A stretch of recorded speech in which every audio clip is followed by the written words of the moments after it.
Hello friends, welcome to our channel. तो friends, आज की इस वीडियो में हम बात करेंगे हमारी NTA UGC NET paper 1 June 2020 से रिलेटेड जो मॉक टेस्ट सीरीज़ है उसके मॉक टेस्ट 49 के बारे में। इस वीडियो में हम कवर करेंगे 10 एमसीक्यूज़ और आज की इस वीडियो में आप क्वेश्चंस के साथ साथ भी आंसर कर सकते हैं। आपके पास सारे क्वेश्चन का आंसर करने के लिए 10 सेकंड का टाइम होगा, जहाँ पर ऑप्शंस आपको खुद रीड करने हैं या फिर आप हमें इसी वीडियो के नीचे कमेंट करके बता सकते हैं कि आपने टोटल क्वेश्चंस में से कितने क्वेश्चंस को करेक्ट मार्क किया।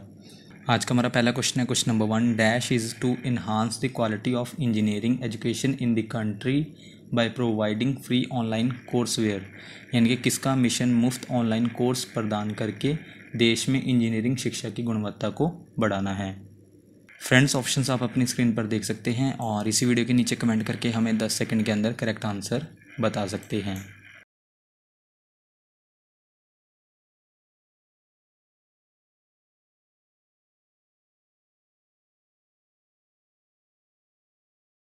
वो है ऑप्शन सी, NPTEL, जिसका फुल फॉर्म है national programme on technology enhanced learning. इसका क्या मिशन है? मुफ्त ऑनलाइन कोर्स प्रदान करके देश में इंजीनियरिंग शिक्षा की गुणवत्ता को, यानी कि क्वालिटी ऑफ इंजीनियरिंग एजुकेशन को कंट्री में बढ़ाना है, यानी कि इन्हांस करना है। और NPTEL प्रोवाइड करता है इलेक्ट्रॉनिक लर्निंग यानी कि ई लर्निंग, किसके थ्रू?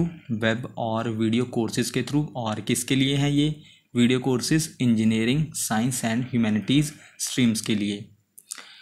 और NPTEL इसकी स्थापना कब हुई थी?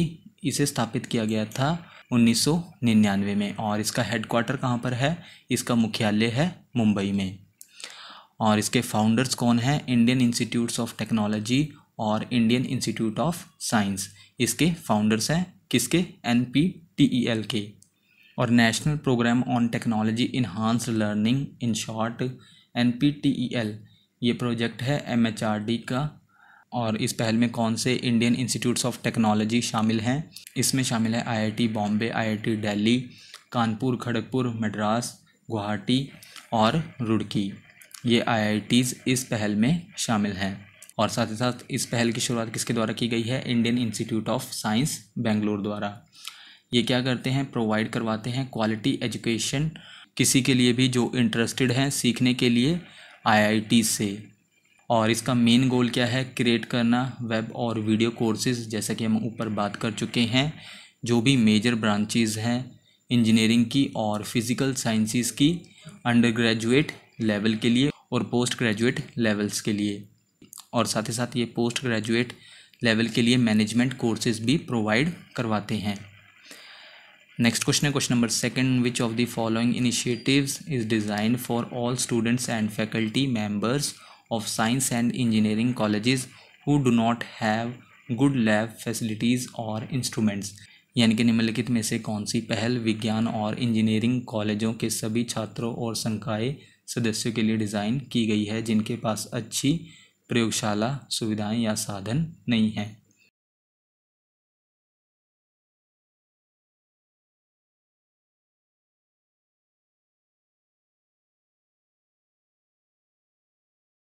वो पहल है ऑप्शन डी, वर्चुअल लैब्स।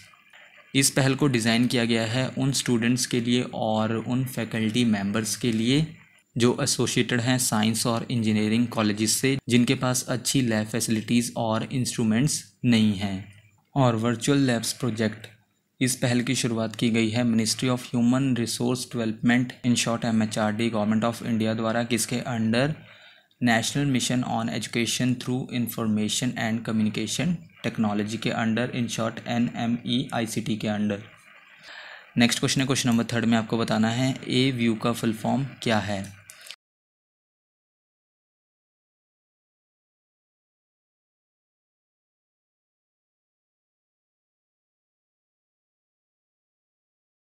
इसका फुल फॉर्म है option D, Amrita virtual interactive e learning world. A-VIEW यानी कि Amrita virtual interactive e learning world, ये क्या है? एक अवार्ड विनिंग इंडिजेनसली, यानी कि एक स्वदेशी मल्टीमीडिया इलेक्ट्रॉनिक प्लेटफॉर्म है।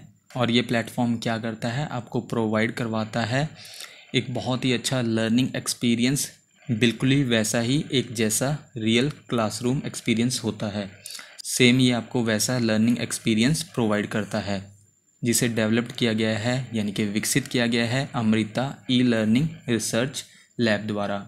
और एव्यू ये किसका पार्ट है? अमृता विश्व विद्यापीठम का। और अमृता विश्व विद्यापीठम ये क्या है? One of the fastest growing institutions of higher learning in India है, यानी कि इंडिया में उच्च शिक्षा में तेज़ी से ग्रो करने वाला संस्थान है।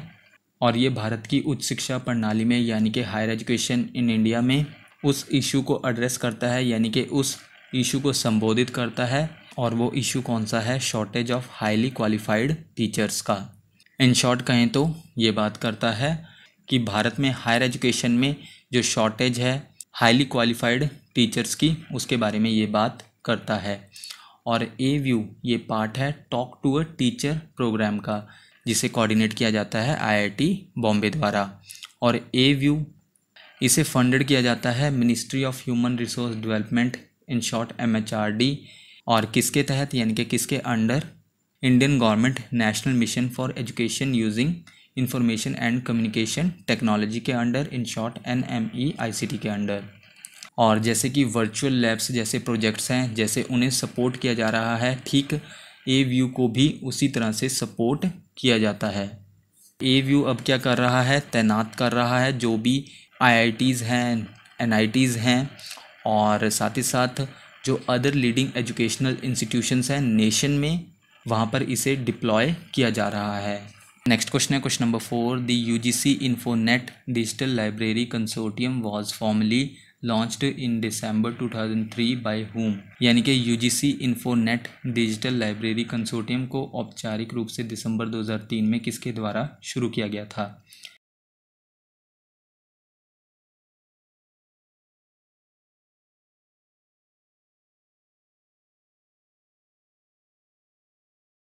इसे शुरू किया गया था, फॉर्मर प्रेसिडेंट हैं option D APJ Abdul Kalam द्वारा।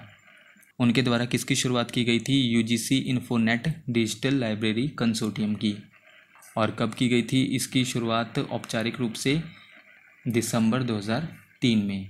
नेक्स्ट क्वेश्चन है question number 5। Which project is designed for provides a repository of web based interactive animations, यानी कि वेब आधारित इंटरैक्टिव एनिमेशन का भंडार प्रदान करने के लिए कौन सी परियोजना तैयार की गई है?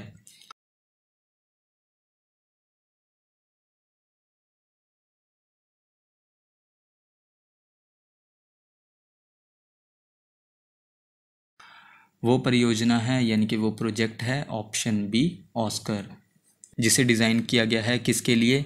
ये प्रदान करता है यानी कि ये एक भंडार गृह है, रिपोजिटरी है वेब बेस्ड इंटरैक्टिव एनिमेशंस का। इन शॉर्ट ये एसोसिएटेड है वेब बेस्ड इंटरैक्टिव एनिमेशन से। कौन? ऑस्कर। और प्रोजेक्ट ऑस्कर, यहाँ पर सबसे पहले हम ऑस्कर के फुल फॉर्म के बारे में बात कर लेते हैं। इसका फुल फॉर्म है open source courseware animations repository. Friends, इस तरह के फुल फॉर्म अक्सर एग्ज़ाम में पूछे जाते हैं, तो आप इन्हें अपने नोट्स में लिख सकते हैं। और ऑस्कर प्रोजेक्ट क्या प्रोवाइड करता है? ये एक रिपोजिटरी है यानी कि एक भंडार गृह है किसका? वेब बेस्ड इंटरैक्टिव एनिमेशंस का, जिसे रेफ़र किया जाता है learning objects, in short LOS, जिसे हम सीखने की वस्तु कहते हैं। और ये लर्निंग ऑब्जेक्ट्स क्या करते हैं? विस्तार करते हैं, यानी कि सीखने की वस्तुएं विस्तार करती हैं किसका? कॉलेज लेवल पर साइंस एंड इंजीनियरिंग, और स्कूल लेवल पर मैथ और साइंस का। और यहाँ पर इन लर्निंग ऑब्जेक्ट्स को स्टूडेंट्स और टीचर्स देख सकते हैं, रन कर सकते हैं, चला सकते हैं और डाउनलोड कर सकते हैं। कहाँ पर? ऑस्कर पर, open source courseware animations repository पर। नेक्स्ट क्वेश्चन है question number 6। Which project is also called creating digital learning environment for design?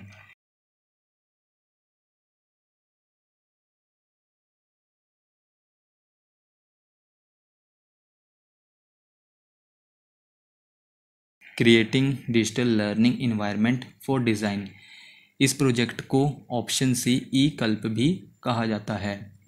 ई कल्प क्या है? क्रिएट करना डिजिटल लर्निंग इन्वायरमेंट किसके लिए? डिज़ाइन के लिए। यानी कि ई कल्प किससे एसोसिएटेड है? डिज़ाइन से, जो डिजिटल लर्निंग इन्वायरमेंट क्रिएट करता है। और ई कल्प को स्पॉन्सर किया गया है ministry of human resources government of India द्वारा as a part of the national mission in education through information and communication technology. Next question है क्वेश्चन नंबर 7 में आपको बताना है which was the oldest university system of education in the world, यानी कि विश्व में शिक्षा का सबसे पुराना विश्वविद्यालय व्यवस्था कौन सा था।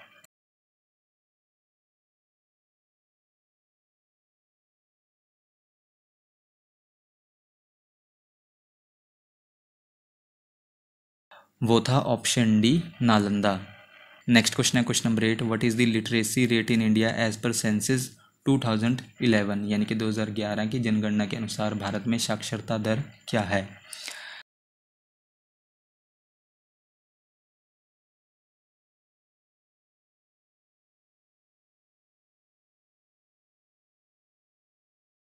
दो 2011 की जनगणना के अनुसार भारत में लिटरेसी रेट है यानी कि साक्षरता दर है ऑप्शन सी 74%, जिसमें लिटरेसी रेट है मेल का 82.1% और फीमेल का लिटरेसी रेट है 65.5%। और इस लिटरेसी रेट में केरल स्टेट टॉपर है और बिहार स्टेट सबसे नीचे है इन स्टेट्स की लिस्ट में 2011 की जनगणना के अनुसार। नेक्स्ट क्वेश्चन है question number 9, which sustainable development goal in short SDG related to education for all, यानी कि सभी के लिए शिक्षा से संबंधित कौन सा सतत विकास लक्ष्य है।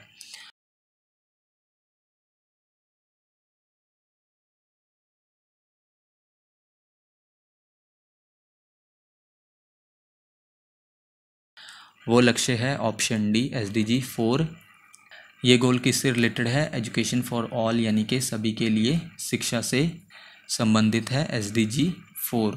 और SDG 4 सभी के लिए शिक्षा यानी कि एजुकेशन फॉर ऑल से एसोसिएटेड है, जो 2030 तक सभी के लिए आजीवन सीखने के अवसरों को बढ़ावा देता है, यानी कि प्रमोट करता है लाइफ लॉन्ग लर्निंग अपॉर्चुनिटीज़ को 2030 तक के लिए, जो सभी के लिए एजुकेशन में यानी कि शिक्षा में समान यानी कि इक्विटेबल, इंक्लूसिव यानी कि समावेशी, या आप कह सकते हैं सर्विसेज और फैसिलिटीज़, और साथ ही साथ क्वालिटी सुनिश्चित करता है यानी कि इंश्योर करता है।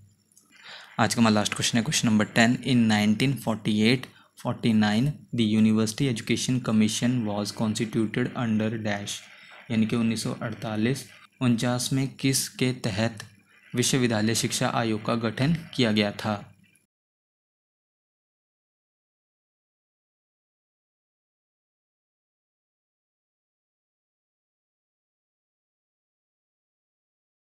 फ्रेंड्स 1948-49 में यूनिवर्सिटी एजुकेशन कमीशन का गठन किया गया था किसके under, option A Radhakrishnan committee के अंडर।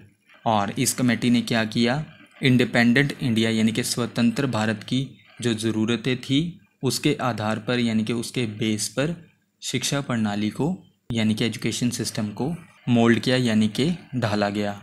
इन शॉर्ट आप कह सकते हैं स्वतंत्र भारत की ज़रूरतों के आधार पर शिक्षा प्रणाली को एक नई शेप दी गई। तो फ्रेंड्स ये थी हमारी आज की वीडियो। आप हमें इसी वीडियो के नीचे कमेंट करके बता सकते हैं कि आपने टोटल क्वेश्चंस या फिर 10 क्वेश्चंस में से कितने क्वेश्चंस को करेक्ट मार्क किया। नेक्स्ट वीडियो आपको जल्दी चैनल पर मिल जाएगी। So thank you friends for watching this video.